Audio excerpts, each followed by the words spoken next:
and welcome to Season 3 of The Desk of a Navy Wife, where you may or may not hear my kiddos in the background. My name is Raina Worthy, and on this podcast, we like to talk about challenges, triumphs, and experiences with being a military spouse. So kick back, relax, make a cup of coffee, or get that evening dinner ready, and watch or listen to me in the background. Quick disclaimer, I'm not a licensed mental health therapist, and the majority of my guests are not licensed professionals. If a guest is licensed, it will be clearly indicated and noted in the episode description. The content shared on this channel and in each episode is for educational and connection purposes only. It is not intended to diagnose, treat, or replace professional mental health services. Please consult a qualified professional for any personal mental health concerns. Neither I nor my guests are to be held responsible for any decisions made based on this content. Now, let's unpack. Alrighty. Well, hello everyone. I am joined today by Kellie Artis, the founder of quite a few projects, and she'll be able to share that with you in a moment here.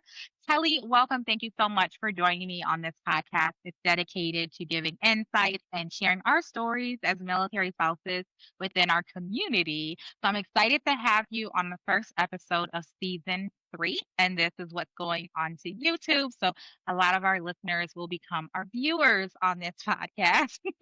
This season is dedicated around mental health. So a lot of the questions going to be coming to you around that journey, both for you and within your organization that you'll be able to share with us.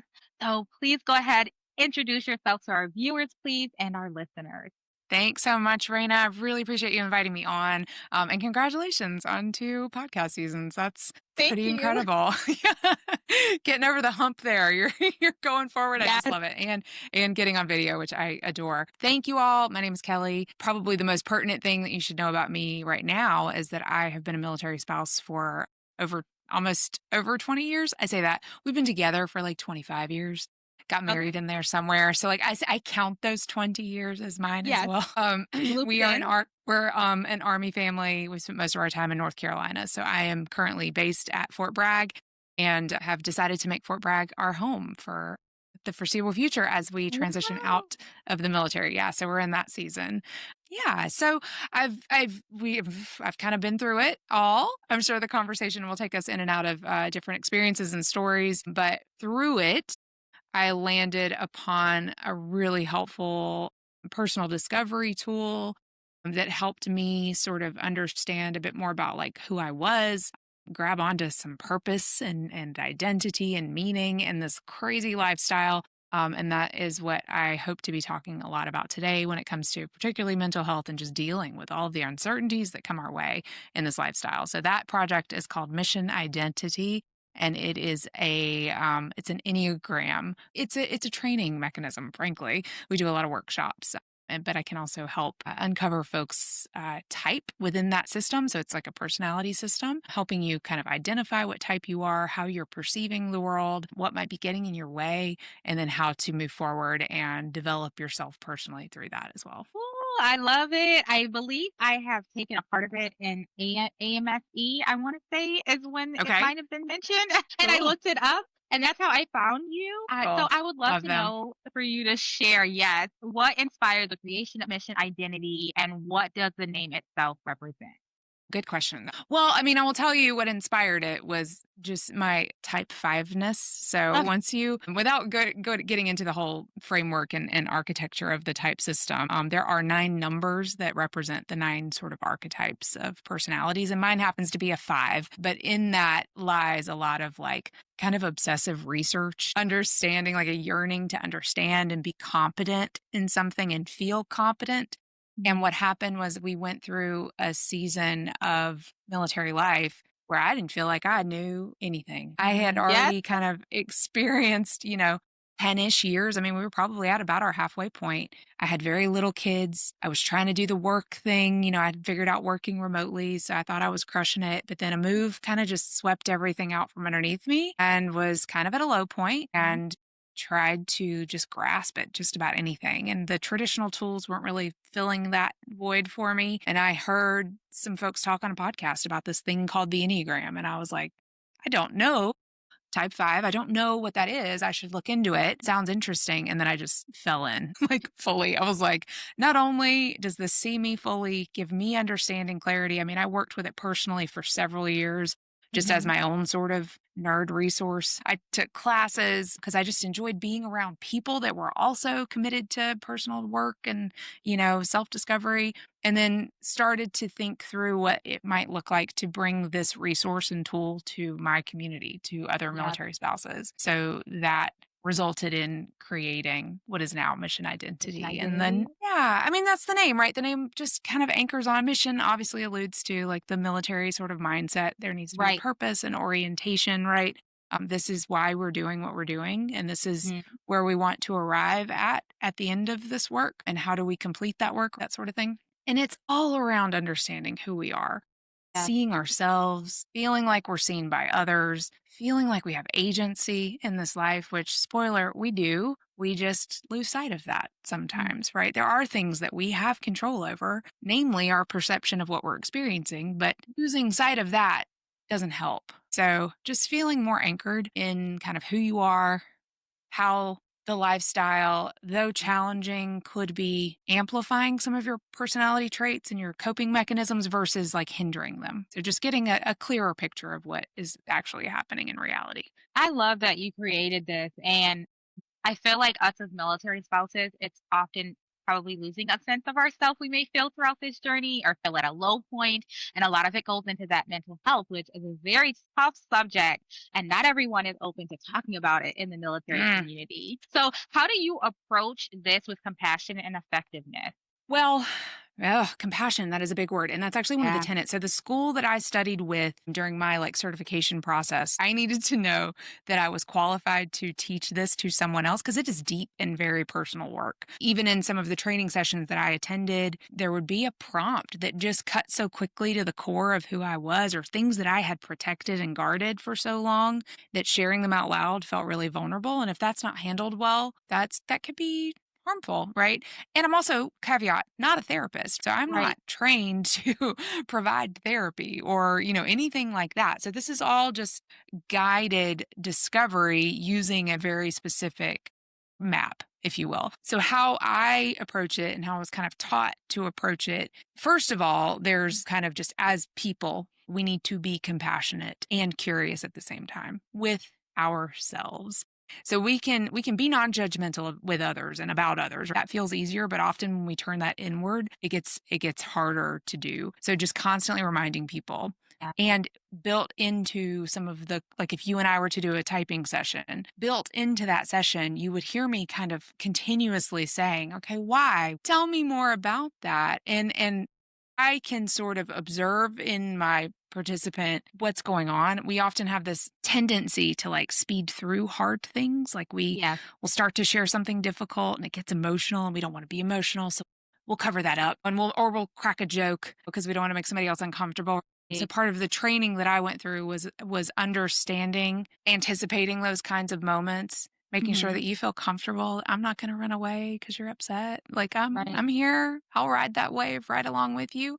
And also, if you don't feel like you can share in that moment, I'm okay for you to just be like, pass. I set those boundaries and those rules right up front so that the container that you're in is not only safe, but it's compassionate. It's allowing of whatever comes up. Let's sit with it because that's your practice too. You are learning how to allow certain feelings and certain emotions to kind of wash over. And then the more you can let go of them and sort of follow that thread through, you can start to make sense of it and let it go. So the making sense part is me telling you, okay, this could be your type structure showing up in XYZ way. The reason you might be experiencing what you think you're experiencing right now, could that be about this thing? And then all of a sudden something just kind of releases and you're like, oh, I didn't realize I was holding on to that so tightly, right? Or was protecting that. Embracing the feelings that go through the layers of like, let's unpack this. Let's unpack 100%. Or not. You could also be like, I don't think I want to go there. And we could say, okay, great. And I'll move on to the next thing, right? You asked about, how do you approach it? Another answer also pertains to the way in which I approach the community with this problem. Okay. I'm talking about loneliness. I'm talking about a lack of feeling a sense of purpose. lack of feeling, like understanding who you are, your identity. By the way, these are all things that bubble up time and time and time again on military family surveys. We know these things to be true. Military spouses particularly suffer from these types of feelings that lead them to feel like they are unsatisfied with the military way of life, with the lifestyle. Okay, that number, there's a satisfaction number that the DoD, this isn't like we have amazing, nonprofit organizations that do surveys that inform a lot of really amazing projects, but you've also got the DoD who is literally tracking military spouse satisfaction with the lifestyle. They do it every year, might be 2 years. That number has been decreasing for at least the last 5, 6, maybe 10 years. That number is going down. People are not satisfied. They're not fulfilled. Why does that matter? It's just the spouse. Well, it matters because if the spouse is unhappy with the lifestyle, they are 8 times more likely to influence their service member to get out. Yeah. So I do these trainings on military bases to military spouse groups. So I've been able to, reach some of the groups here, come in, do like full day workshops to be able to help guide everyone through this tool that you can tie to readiness and retention. I mean, if I'm talking to like the higher ups, usually that's the thing they want to hear is that this will benefit you and your people because, we're going to keep retain them. Yeah. But the way that I actually prefer to approach it with my people, my military spouses that I'm working with, is not that it's tied to readiness, because I want you, Raina, to have a tool that has nothing to do with your spouse. Right. It's just you. It's just you. Like, we're not going to worry about getting you a job because, that's childcare friendly because your spouse is deployed and you need what? Okay, those are all good things and they need to happen. But if you don't have your like basic sort of understanding of who you are, none of that's going to help you feel better about the way things are happening. So we need to get farther down. So I approach it in that way. Like it's almost like the air that you breathe. Being able to see yourself and understand yourself and be less reactive to your world, because we are always reacting to something, but to be less reactive and more like understanding of what's happening to you in reality, not just the messages your brain is telling you or that your heart's kind of running away with. Because when we're stressed, and by the way, we live in like chronic stress, not only just all the time as Americans, but also as military. There's just so many layers. There's so many things that we struggle with. All of that to say, I'm a fanatic. I get that. But this tool is one of the most profoundly helpful things that I have ever come across when it comes to any sort of investment in myself that I've ever made. So with you doing your sessions, so you're doing it on the installation, do you do it in a group setting and then you can do like a one-on-one if they request it, or how does that flow for a military spouse attending? It's super flexible. I love a group. So it's called the Narrative Enneagram. I love the idea that everyone has a story in them and your story is so important and so cool and let's hear it, right? So instead of me teaching you for 4 hours and you taking notes or taking a test at home, we do panel interviews. So I'll have a group of people. We will all kind of either already know our type. Maybe we've done typing sessions before the group session. That's ideal, is that you and I spend an hour together and we get you closer to you understanding what your type is. And then you come to the session and then you teach the group what it's like to be you. Okay. Right? So it's all experiential. So I've got a panel of type 3s and I will ask them questions and I will sort of moderate the panel, but they're able to put themselves on that archetype in a way that helps the audience remember what a type 3 is. It helps them build compassion for the type 3s in their life, because often with these types of systems, there's a temptation to use it to sort of label other people. Yeah. Particularly like you start with your spouse and your kids, and then you maybe branch out to some girlfriends. You're like, oh, I bet she's a 1, Yeah, right. Okay. We're not going to do that. We're not going to do that. That's against the rules. That's off limits. Use it for yourself. Work it for yourself first, right? That's the first rule. Don't type other people. That's the second rule. Like, it robs them of their journey. What if they just believe you? They believe that you told them you're a type 1, and then they think they're a type 1, and then they bypass all of the beautiful work that's to be done along the way of discovering that they're a type 1. Even I don't tell people their types, believe it or not. We do typing sessions. I get you really close to like 1 or 2. And then you decide, you tell me that one really resonates. You know what I mean? Like, I'm not even going to diagnose because that's not my work. It's yours. I'm just guiding you.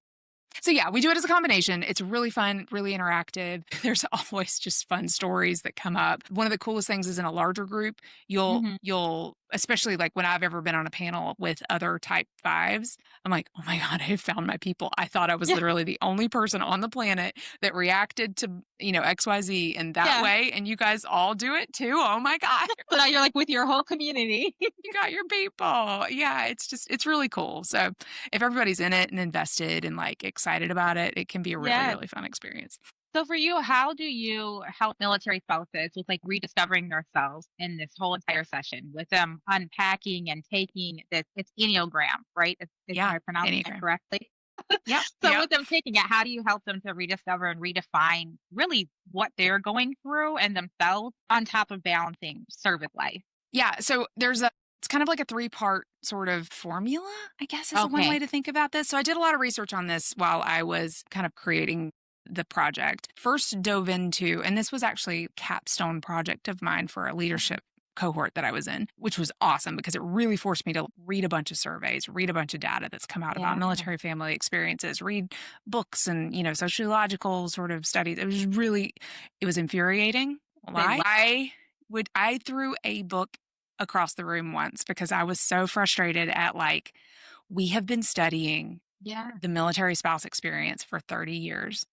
And nothing is changing. Nothing is getting easier. Is there even any hope? You go through this cycle of despondency and what's the point? Why even is the military exist?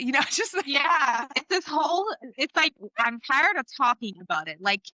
Can we start taking action and fixing this? So then you're back to okay. Well, what can we do? Right? Geographic stability would be great. Can we do that? I don't know. I don't know. Op tempo slowing down will be great. But can we do that? Maybe not. I don't know. There's just so many things that you're kind of either in or out. There's definitely a point at which you're on board or you're not. And I get that. And I respect that. But there are also things that can make it better along the way for those of us who aren't ready to just be all in and not lose ourselves along the way. Let's put it that way. So what I have found to be true, there are a couple of components to identity and self-awareness and the whole sort of composite picture of what it means to know yourself, understand yourself, and have contentment in your life, right?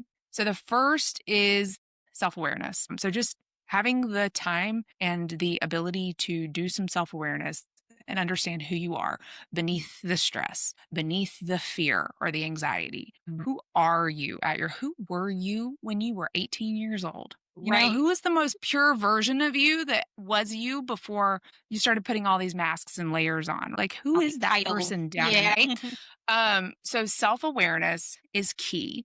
And then you've got self-awareness and you can pair that with purpose.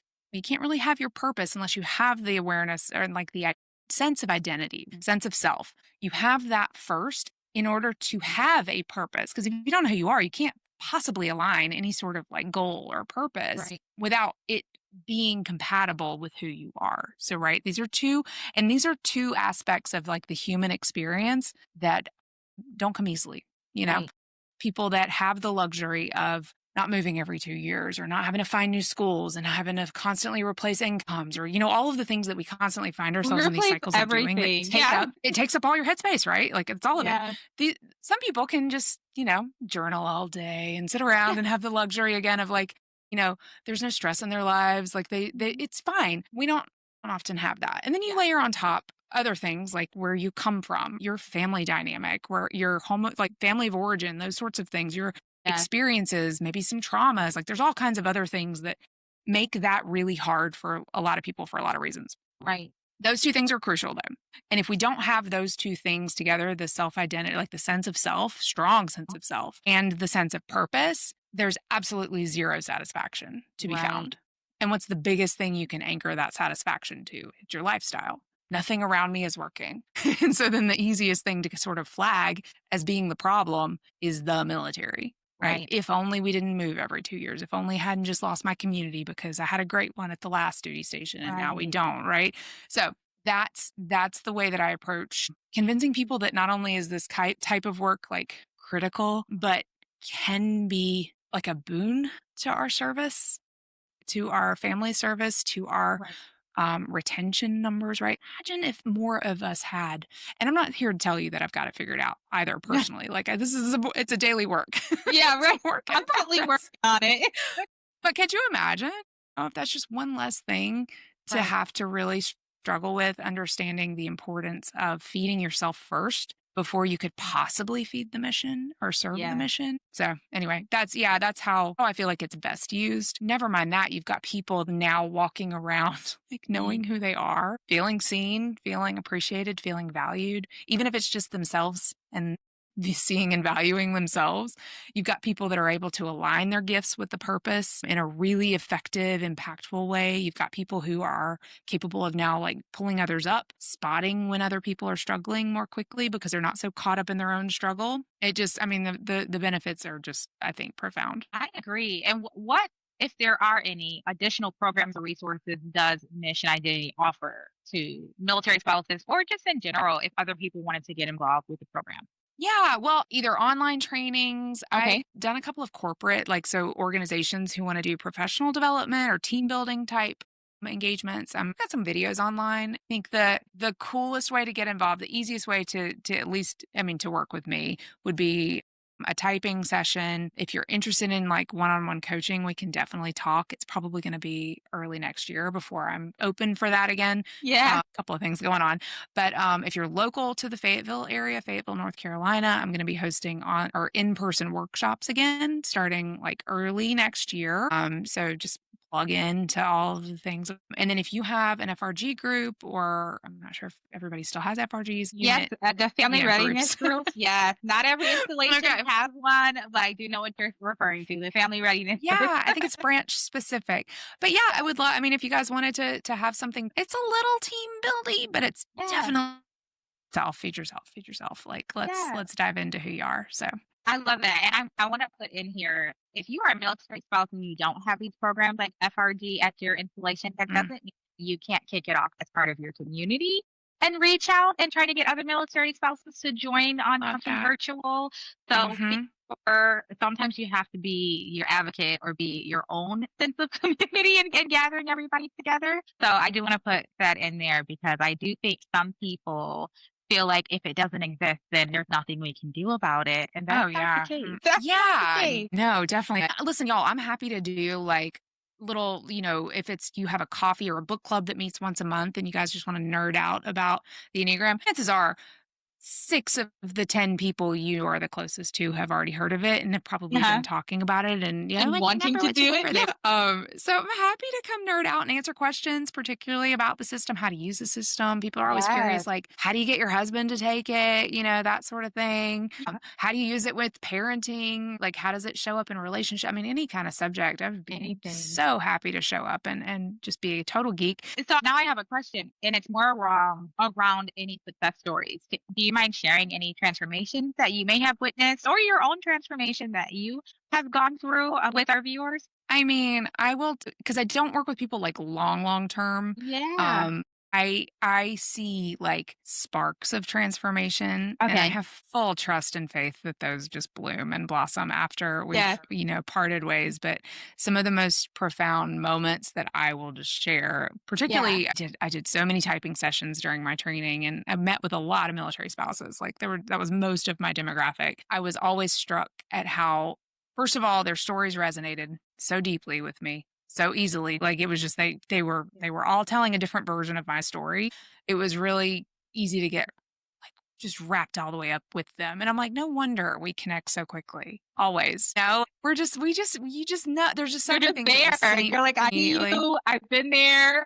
No, you don't even just say the words. You just know. There's like a spiritual connection that just happens instantly. It's wild. So that's always been great. But like seeing that there's always a moment during a typing interview, there's a way to get at like and ask a question that will stop you in your tracks. Frankly, just it's like holding up a mirror that you've never had in front of you before. Like you've just never seen that version of your reflection, and you're like, oh my God, there I am. There's always that moment. There's always that moment, and I just live for it. It is because then we get to work. Like.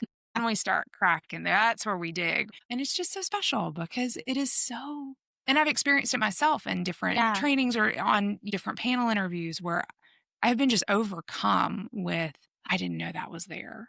I didn't know I was guarding that. I didn't know that was tender. I've never said that out loud before. Yeah. And then it's just like, and how if handled well, those moments can just be like life-changing. They always happen. Sometimes they're small. There's always, I warn people, like, don't plan something after the session that you need to be like camera good for. And you might be emotional.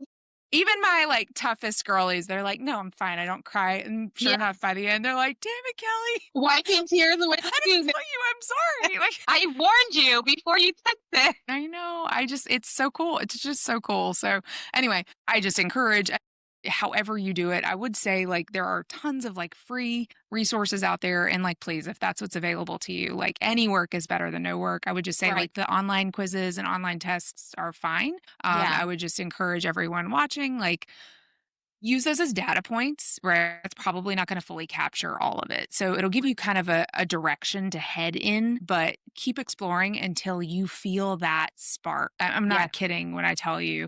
And you may not. Like, it may take a long time. It's a journey and you have to be ready for it. Yeah. Because the whole purpose of personality and ego structures is to guard and protect us. And we have done that our entire lives and we've gotten really dang good at it. Yeah, so it may take some time to break through that. And it may take a third party, like an extra person who's neutral and compassionate to help get you there and push you in ways that you won't push yourself. So all that to say, like, don't get discouraged if like right off the bat, you're not like immediately resonating with a certain type, or, you know, you feel like the system sucks because you can't find none of these make sense for you. It takes work. It's deep work. But it's worth it. So yes, it's going to take some time to reflect. You may cry, you may get emotional for it. That's like that breakthrough moment. I feel like, once you get a good cry out, then it's like, all right, there's something there. Yeah, exactly. Yeah. So in what ways? And now I'm going to go back to the mental health aspect of it in the military community. In what way do you feel like the military community can better support mental health and identity work with both military spouses and service members? I think I only want to touch the military. Let's talk about it then. I think there's a lot of great work happening. I'm just not aware of all the things that are out there. So I'll just say, from my perspective, how could the military do better? This is an interesting moment that we are experiencing right now. I don't know if now is the moment where there will be progress in that field, in that space. So just, you know, I don't think that I see it. I think the MSOs, the military serving organizations, the nonprofits will continue to do the amazing work that they do. And I would encourage all of you to pay attention to those resources. I hope and I assume that on like unit levels, there are still people who are passionately pursuing activities and ways to build community, right? That's important. It's so important. I think we've lost a little bit of that over the years, right? Yes. Just the unit cohesion and that sort of thing. So again, not to say that it's not happening. I know there are people out there doing literally the Lord's work when it comes to like helping make sure that our families are thriving. I didn't expect big sweeping initiatives from on high. Let's just put it that way. So my offering to your listeners and to you is to seek out the opportunities whenever they come. If you see something that and I'm just going to assume that so many of the problems are anchored around the fact that we don't have community and we don't have a sense of belonging. I want to just stress the importance of you going out and finding it yourself. Don't sit around and wait for it to happen to you, right? You have to take some initiative and you have to pursue the opportunities as presented. And maybe they suck. I don't know. Maybe they just do. Or maybe it's not your thing, but try it. You've got to try it. You've got to get out there. The programs will cease to exist if people aren't participating in them. So I'll just say that too, whether you think you need it or don't need it. There's so many things I show up to that I don't frankly need, but I want to support and show that there's value in it and show that I appreciate that it is available to folks who may be not on the same level or, you know, years of experience or whatever as me. So I think find your people.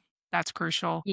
If you have the time to invest in yourself and the space, and the bandwidth to do that, then there are plenty of ways that you can plug in either through military community resources or through your local community. Like, don't forget the cities and towns that you live in, you guys. There are plenty of ways to plug in and find community if maybe the local, maybe the unit isn't really going to work for you for whatever reason. Don't negate that there's something out there for everyone, and you got to make the time and the space for yourself to do so. Yes, and I will for sure share some in the description and links below of organizations that I know. Like you said, sometimes it's a nonprofit, sometimes it's within your local community or just a community page that they're not aware of. So I agree with you on you have to get uncomfortable and put yourself out there, especially if you feel like you're not seeing that sense of community. Everyone tends to keep to themselves, and I don't know if COVID just kind of added to that even more. Thanks. Yeah, we're not supposed to talk to anyone, but even just a friendly wave out to your neighbor, right? Or going to introduce yourself. That's where it starts. Because some of us live on installation. And if we don't know our neighbor or the person across the street, and then we're always screaming, oh, there's no community. So it's so important. Yes, it is. And I'm gonna dig into it with the community. What part do you feel the community plays in healing the growth of military families? There's an adage, and I don't know who to attribute it to. Somebody in the Enneagram teacher space said once that particularly this type of work, this inner personal, deep work, spiritual work, is work that you do alone, but it's best done in community. You do your own work. You don't worry about anybody else's business, right? You are working on yourself. You're not using these tools to, help anybody else. But if you're all doing it together, you're all striving together towards a similar goal, you can compare notes. You can share things that are hard. You can be held when you need to be held. You can hold others when they need to be held, right? It's support. It's so, so, so important. So whether it's this type of work or any other thing that you are focused and passionate about and doing for sake of the community, I think just don't negate the fact that other people may be on your same path. Maybe you're farther along in the path and you could mentor or help guide someone along, or you could push from behind gently, kindly. Or there's someone ahead of you that you can ask for help. Or maybe they'll see you and drag you along to pull you along to track for a long time. And again, I'm type 5. You guys, if you know 5s are familiar at all with some of the stereotypes, we tend to be like the introverts, the loners, sitting on the outskirts, want to just observe. Yeah. So that's been my own personal work is to, I'm preaching to myself here, you guys, get out there, go connect with people. The struggle is good for growth. Like that's how you grow. That's how you heal. Is often through pain. It strengthens, right?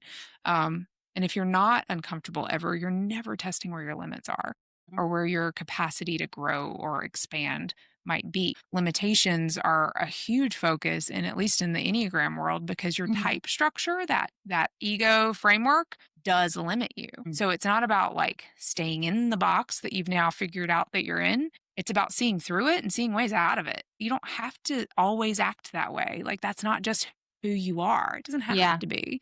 That's a limitation that your type structure has put on you. So being able to see through that helps not only heal, but it makes you the best version of yourself that you can be. And that's the goal. And for many of us, our seasoned military spouses, and this is for our viewers here, please be open to creating a sense of community and reaching out to the newer military spouses.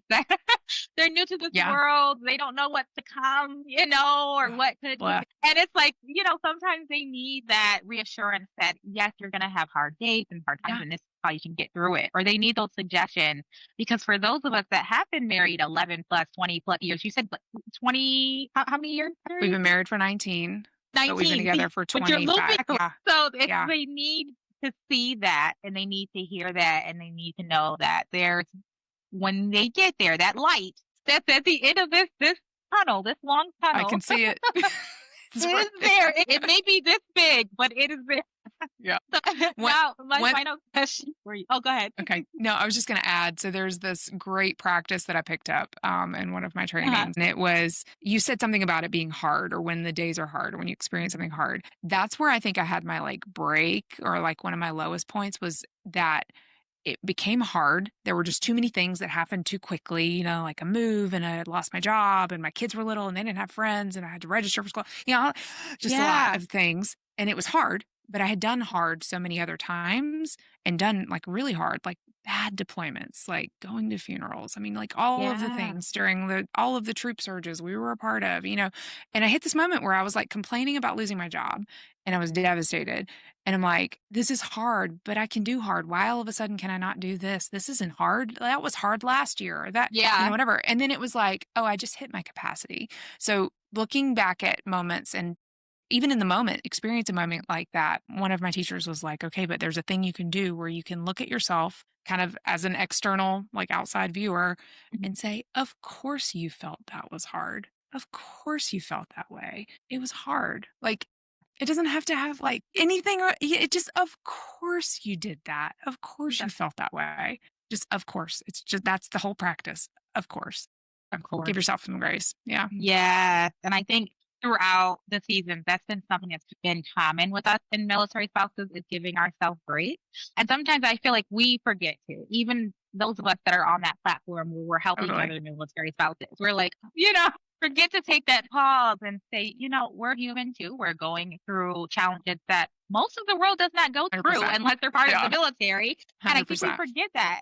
It's like, oh, we're used to PCSing. We just don't enjoy it. And other people are like, you have to move every 3 years. Well, we do this thing where we normalize our hardships. Like it's just it's normal. Or we don't want to do like the pity committee or pity Olympics. Is that what they call it? Like where you're like comparing. It doesn't matter if it's hard, it's hard. Like, and that can just be hard. Yes. So my final question for you, Kellie, what words of encouragement would you offer to military spouses that feel lost, that feel unseen, or feel disconnected? Oh gosh. Find some space for yourself. Like, even if it's just a quiet walk once a day where you can just kind of be and appreciate yourself and appreciate the fact that you are hopefully able to walk. And if you're not, whatever is available to you to be able to appreciate that, appreciate the fact that you are here and you have done whatever hard thing along the way to get you here. And find a way to feel that in yourself, right?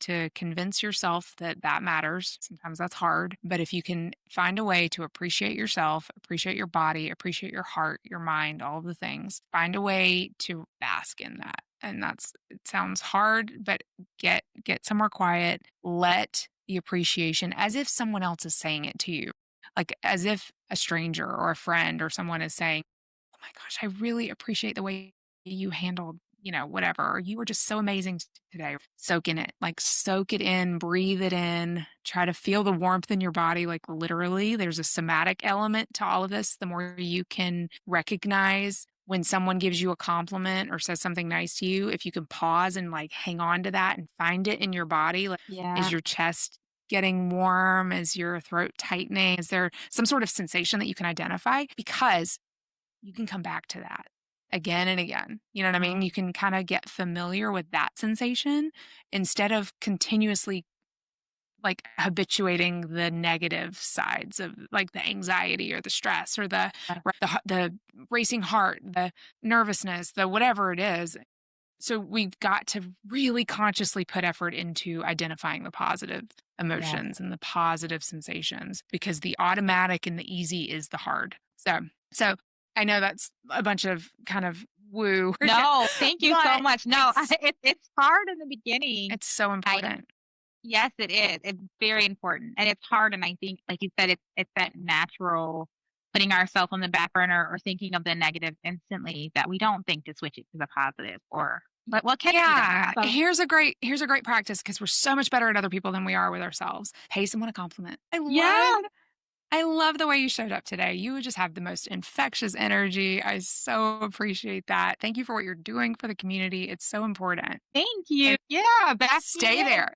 No, basket. Yeah. Don't deflect. Don't come up with a reason why. It's fine. I just got this on sale. Don't do that. Yeah. Thank you. And then literally, guys, thank you. sit with it for just a second. It takes like literally neurologically, it takes like 7, maybe it's 21. I forget. There's so many seconds that it takes to like create that pathway in your brain. But it's important. So try that. And so when you go and compliment your friend and she tries to run through and deflect, or she's uncomfortable, no. Breathe that in. Take a breath there. Just take a breath and like appreciate my compliment. You need it. I love that. Yeah. I'm gonna do that. I'm gonna walk around. I'm gonna do it. And then, but of course, I love like, what's wrong with you? Take it in. Don't you dare say anything back. Stay there. Stay away. That way they can't. Yeah. You do drive-by compliments. Compliment. Okay, girl, I love you and your outfit, and then just walk away and just go. Don't reciprocate. Yeah. So, but it'll teach you. It'll remind. It's just fun. Just watch, you guys. Just watch. When you do it, people get uncomfortable and they want to. So, and you do that too. So stop. Yeah. Well, thank you again so much. I really appreciate your encouraging words, all that you do for our community, and for joining me today on the podcast. I will be linking all of the works that you do, aside from Mission Identity that we didn't get to talk about today, in the description as well. And you all can follow Kellie on her journey. I will share her Instagram, her Facebook, as well as her website. Awesome. Thank you. Thank you. Thank you again for tuning in this week. I look forward to bringing you resources, support, and laughter. Sending my love from the desk of a Navy wife.